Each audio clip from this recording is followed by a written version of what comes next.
பள்ளிகளில் பாலியல் புகார்கள் அதிகரித்து வரும் நிலையில் அரசு பணியாளர்களுக்கான விதிகளில் திருத்தம் கொண்டுவர பள்ளிக்கல்வித்துறை திட்டமிட்டுள்ளது. இது பற்றிய விவரங்களை தருகிறார் செய்தியாளர் தாயுமானவன்.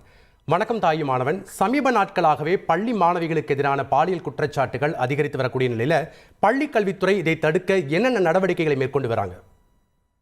தமிழகத்தில் கடந்த சில மாதங்களாகவே பள்ளி கல்வித்துறையில மாணாக்கர்களுக்கு எதிரான பாலியல் சீண்டல்கள் என்பது அதிகரித்திருக்கிறது.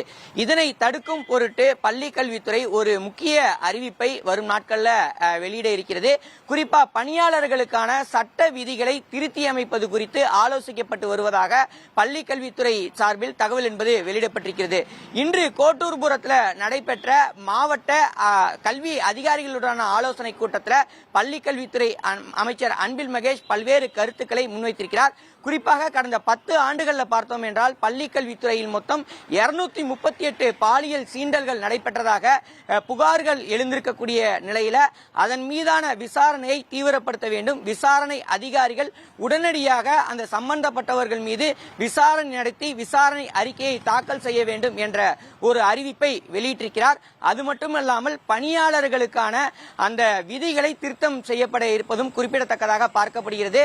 காரணம் என்னவென்றால் இவ்வாறு பாலியல் புகார்களுக்கு ஆளாகக்கூடிய நபர்கள் மீண்டும் நீதிமன்றங்களில் ஜாமீன் பெற்று வேறு ஒரு பள்ளியிலேயோ அலுவலகங்களிலோ சேரக்கூடிய சூழல் என்பது இன்றளவும் தொடர்கிறது.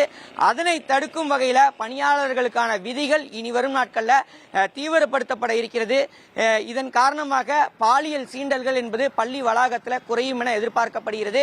வரும் நாட்களில் மாணவ மாணவிகள் இது தொடர்பான புகாரை அளிக்கக்கூடிய பட்சத்தில் உடனடியாக சம்பந்தப்பட்ட தலைமை ஆசிரியர் மாவட்ட கல்வி அலுவலர்களுக்கு அறிவிக்க வேண்டும்.